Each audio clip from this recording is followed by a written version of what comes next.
말씀과 함께 겨우로 교재 10페이지를 제가 읽겠습니다. 교재가 없으신 분은 손을 들어 표해 주시면 목사님들께서 전달해 주시겠습니다. 교재 10페이지입니다. 1장에서는 이스라엘의 족보가 등장합니다. 먼저 인류의 조상인 아담에서 시작하여 아브라함까지 족보를 상세히 기술합니다. 그리고 이어서 아브라함의 자손인 이스마엘과 이삭의 후손들을 소개합니다. 이스마엘의 후손들을 간략하게 기술한 후 이삭의 두 아들인 에서와 이스라엘이라는 이름으로 바뀐 야곱의 후손들 중에서 에서의 자손들과 에돔의 역대 왕들을 기록하고 있습니다. 사랑하는 친일교회 성도 여러분, 반갑습니다. 지난주 토요일을 마지막으로 에스겔 예언서의 말씀이 끝나고 오늘부터는 함께 역대기서의 말씀을 살펴보게 되었습니다. 지난 가을 동안 하나님께서 예언서를 통해 우리에게 신실하게 말씀해 주셨듯 이번 겨울에는 이 역대기서의 말씀을 통해 우리에게 신실하게 말씀해 주실 줄 믿습니다. 다들 앞서 본문을 읽을 때 조금씩 다 당황하셨으리라 생각합니다. 참 발음하기도 힘들고 이 내용이 과연 성경에 기록되어 있는 게 맞는가 하는 생각이 들 정도로 참 힘들고 지루한 본문이 이어졌기 때문입니다.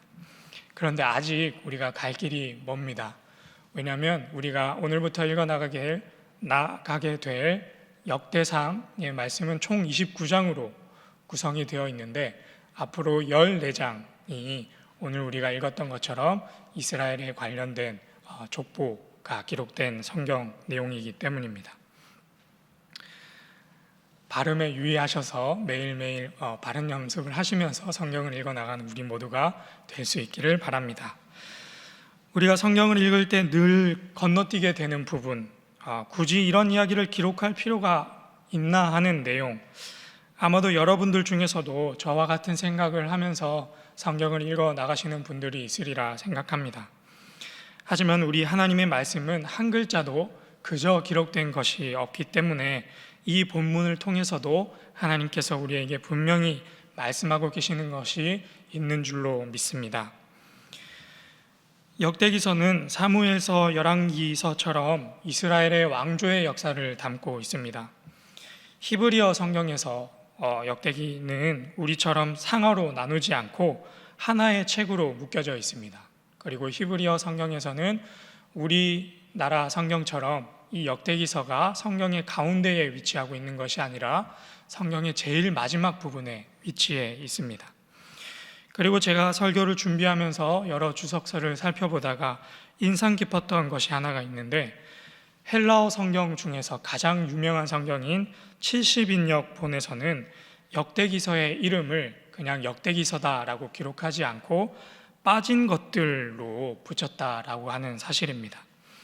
그러니까 70인역 본의 기자들은 역대기서를 사무엘서 그리고 열왕기서와 비교했을 때 그 내용을 조금 보충해 주는 정도의 그 정도의 역사서다라고 생각을 하고 그렇게 제목을 붙인 것이지요.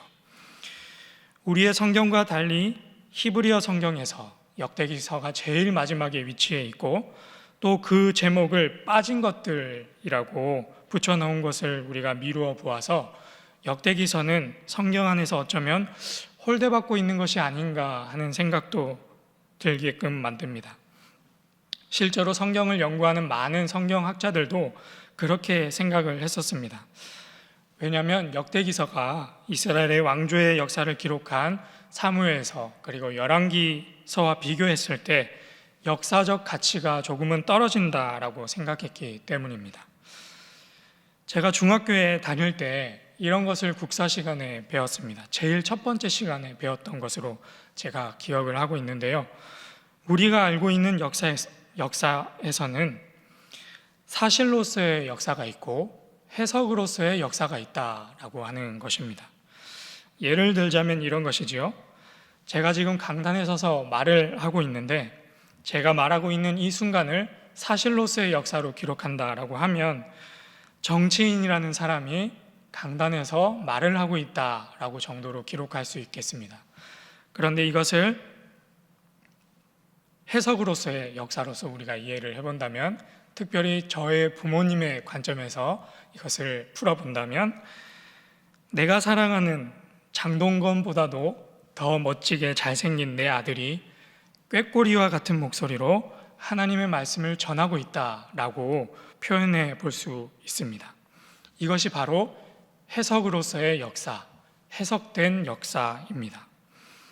우리가 읽어 나가게 될 이 역대기는 그 다른 어떤 역사서보다 해석이 많이 담겨 있고, 그렇기 때문에 사람들이 보기에 역사적 자료로서는 그 객관성이 조금 많이 떨어진다라고 생각을 했습니다. 어떤 부분은 빼고, 어떤 부분은 변형시키고, 어떤 부분만 더 많이 강조하는 일, 주관적 해석과 편집이 많이 담겨 있기에 역사적으로 객관적이지 않은 책, 그래서 줄곧 홀대받아온 것이 이 역대기서의 말씀입니다. 그런데 우리 하나님께서는 이 책을 통해서 우리에게 여전히 말씀하고 계시고, 이 말씀을 우리에게 선물로 주셨다, 하나님의 말씀으로 주셨다라는 것을 우리가 기억할 필요가 있겠습니다. 그래서 오늘 우리가 함께 기도할 첫 번째 기도 제목은 하늘의 관점을 우리에게 부어 주옵소서입니다. 하늘의 관점을 우리에게 부어 주옵소서. 국사 시간에 제가 이 이야기를 배울 때, 사실로서의 역사와 해석으로서의 역사를 배울 때 선생님께서 마지막에 이렇게 말씀해 주셨습니다. 우리가 알고 있는 이 세상에 기록된 모든 역사책들 가운데는 사실로서 쓴 역사책은 단 하나도 없다. 우리에게 주어진 모든 역사적 기록은 해석된 역사다. 해석으로서의 역사다. 왜냐하면 그 기록은 사람이 쓴 것이기 때문이고, 그리고 사람이 썼다라는 것은 아무리 객관적으로 쓰려고 한다고 해도 그 사람의 생각과 가치와 판단과 견해가 담길 수밖에 없기에 이 세상의 모든 역사는 해석으로서의 역사다. 그러니까 어느 정도의 주관성, 그러니까 객관적이지 않다라고 말씀해 주셨습니다. 그렇다면 우리는 여기에서 이런 질문을 던져볼 필요가 있겠습니다. 우리가 역사를 이해할 때, 그리고 세상을 바라볼 때 세상에서 가장 객관적인 관점이 무엇인가 하는 것입니다. 제가 예전에 TV를 보다가 한 시인이 나와서 MC들과 함께 이야기를 나누는 프로그램을 시청한 적이 있습니다.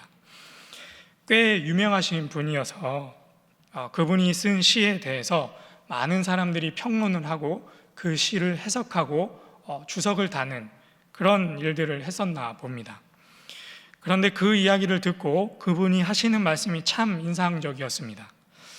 여러 해석들이 MC들이 그분에게 들려주고, 이런 의도로 하신 것이 맞습니까? 이런 의도로 이것을 쓰신 것이 맞습니까? 라고 물었는데, 그 시인이 하시는 말씀이 나는 그런 의도로 그 시를 쓴 적이 없다. 나는 그렇게 글을 쓴 적이 없다. 하신 것입니다. 수많은 평론가들이 그 시를 놓고 여러 가지 해석과 여러 가지 주석들을 달았는데, 그 모든 것들이 무색해지는 순간, 그리고 우리가 객관적이라고 생각했던 모든 지식들이 바람에 흩날려 버리는 순간이었습니다. 사랑하는 신일교회 성도 여러분, 세상에서 가장 객관적인 관점이 무엇일까요? 세상에서 가장 객관적인 관점, 그것은 원작자의 관점입니다. 그렇다면 우리가 알고 있는 세상의 모든 역사에 있어서 가장 객관적인 생각은 누구에게 물어야 할까요? 그것은 바로 두말할 것도 없이 온 세상의 창조주 되시고 온 역사의 주관자 되시는 하나님으로부터입니다. 그 하나님께서 이스라엘의 왕조의 역사에 대해서 기록한 역대기서를 우리에게 말씀으로, 선물로 주셨습니다. 온 세상을 설계하시고 계획하시고 창조하시고 또한 오늘도 이루어 나가시는 분의 관점, 그 하나님의 관점이 세상을 바라보는 우리의 두 눈에, 나의 삶을 그리고 나의 가정을 돌아보는 그 두 눈에, 그리고 우리 교회를 바라보는 우리의 두 눈에 가득히 채워지기를 주님의 이름으로 축복합니다. 앞으로 역대기서를 읽으면서 그 하나님의 관점이 우리에게 열리는 놀라운 은혜가 날마다 부어질 줄 믿습니다. 우리 함께 기도할 마지막 두 번째 기도 제목은 우리를 향한 하나님의 계획이 있음을 신뢰하게 하소서입니다. 우리를 향한 하나님의 계획이 있음을 신뢰하게 하소서. 우리를 향한 하나님의 계획이 있음을 신뢰하게 하소서. 우리 본문 말씀을 한번 살펴볼까요? 먼저 본문 1절에서 4절까지의 말씀을 한 글자 한 글자 또박또박 읽어보겠습니다. 시작. 아담, 셋, 에노스, 게난, 마할랄렐, 야렛, 에녹, 무두셀라, 라멕, 노아, 셈, 함과 야벳은 조상들이라. 아멘. 또 한 번 더 읽어볼까요? 본문 24절에서 28절까지의 말씀, 본문 24절에서 28절까지의 말씀, 시작. 셈, 아르박삿, 셀라, 에벨, 벨렉, 루, 스룩, 나홀, 데라, 아브람, 곧 아브람은 조상들이요 아브람의 자손은 이삭과 이스마엘이라. 아멘. 오늘날 우리의 입장에서야 조상들의 이름이 나열된 족보를 바라보면 지루하기도 하고 큰 의미가 없어 보이지만 역대기서가 쓰인 당시의 이스라엘 백성들에게는 그 이름 하나하나가 낭독될 때마다 자신들의 정체성과 그 역사를 돌아보는 가장 중요한 수단이 되었습니다. 우리도 방금 족보를 읽으면서 아는 이름이 나왔을 때는 다들 스쳐가는 생각들이 있었으리라 생각합니다. 아담 했을 때 떠오르는 생각, 노아 했을 때 스쳐가는 이야기, 아브라함 했을 때 느끼는 감정, 찰나의 순간이지만 그 이름 하나하나에 우리의 생각과 감정이 일어나는 것을 생각해 보셨을 것입니다. 여기에 있는 우리도 그러할진데 당대의 이스라엘 백성들은 이 명단을 읽어 나가면서 더 많은 생각과 감정이 교차했을 것입니다. 역대기서가 쓰일 당시의 이스라엘은 바벨론 포로에서 귀환하고서 그리고 무너진 성벽을 재건하고서의 상황에 놓여 있었습니다.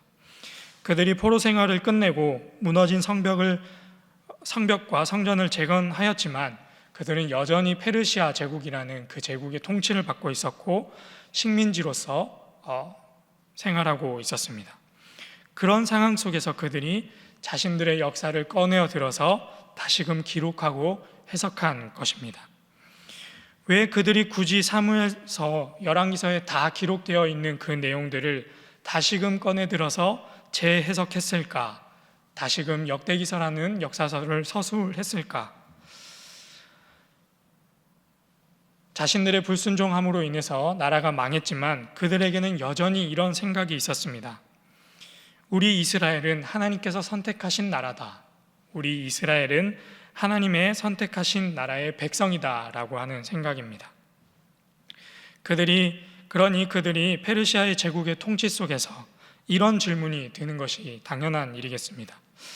우리가 하나님의 말씀에 불순종함으로 나라가 멸망한 것은 우리가 이해가 되는데 이제 그 모든 심판이 끝나고 나서 우리가 돌아와서 하나님의 말씀에 순종함으로 성벽도 재건하였고 성전도 재건하였는데 왜 우리는 여전히 페르시아의 제국의 통치를 받고 있는가?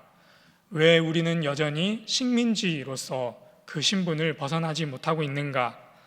왜 우리에게는 여전히 고난이 있는가? 왜 우리에게는 여전히 아픔이 있는가? 왜 우리에게는 여전히 도저히 해결되지 않는 이 문제들이 산적해 있는가 하는 것입니다. 이스라엘 속담 중에는 아버지가 포도를 먹으니 아들의 이가 시다라는 속담이 있는데 우리의 조상들이 하나님 앞에서 지은 죄가 아직도 우리에게 영향을 미치고 있는 것이 아닌가? 여전히 우리가 하나님의 진노 아래 놓여 있는 것이 아닌가? 우리는 하나님께 완전히 버려진 것이 아닌가 하는 생각과 질문입니다. 그래서 그들이 바뀌지 않는 그들의 상황 속에서 그들의 역사를 다시금 꺼내어 들어보고 재해석하기 시작한 것입니다. 오늘 살아가는 우리에게도 이런 질문이 있습니다. 나는 하나님의 말씀에 순종함으로 살고 있는데, 나는 예배를 회복하고 매일 새벽 기도에 나와서 기도하고 있는데 왜 우리에게는 여전히 고난이 있는가? 왜 우리에게는 여전히 아픔이 있는가? 왜 나에게는 도저히 해결되지 않는 그 문제가 산적해 있는가 하는 생각입니다. 그럴 때마다 참 우리 하나님 과연 살아계신가 하는 질문이 들기도 하고, 나에게 큰 잘못이 있어서 하나님이 여전히 나를 심판하고 계시는가 하는 생각이 들기도 하고, 하나님이 나를 완전히 버리신 것이 아닌가 하는 그런 생각도 들기도 합니다. 이렇게 나와서 예배하고 기도하고 교회에서 헌신하는 것이 무슨 의미가 있는가 하는 생각도 들기도 합니다. 하지만 우리는 그 순간에도 우리를 향한 신실하신 하나님의 사랑과 놀라운 계획이 있음을 돌아보고 기억해야 할 것입니다. 오늘은 비록 고난과 아픔 가운데 거하고 있지만 이전에 하나님께서 우리에게 신실하게 하나님의 때에 우리를 도우시고 건져내신 것처럼 앞으로 우리 앞에 놓여있는 그 문제들도 하나님께서 구원해 주실 것이고 지금 이 순간에도 그 구원을 이루어 나가고 있음을 믿음으로 고백할 수 있어야겠습니다. 사랑하는 신일교회 성도 여러분, 코로나로 인해 참 힘들고 어려운 시기를 우리는 지나고 있습니다. 아무리 기도해도 도저히 끝날 것 같지 않은 상황 속에서도 우리의 신앙과 우리의 정체성을 그리고 하나님을 향한 신실함을 잃지 않는 우리 모두가 될 수 있기를 주님의 이름으로 축복합니다. 우리 함께 이 시간 두 가지 기도 제목을 놓고 기도하겠습니다. 먼저는 하나님 하늘의 관점으로 세상과 나를 바라보게 하여 주옵소서. 두 번째로는 우리를 향한 하나님의 계획이 있음을 분명히 신뢰하게 하소서. 그리고 세계 각국에 흩어져 계신 선교사님과 우리 배요한 위임 목사님을 위해 함께 기도하겠습니다. 주여 믿습니다. 주여 믿습니다. 주여 믿습니다.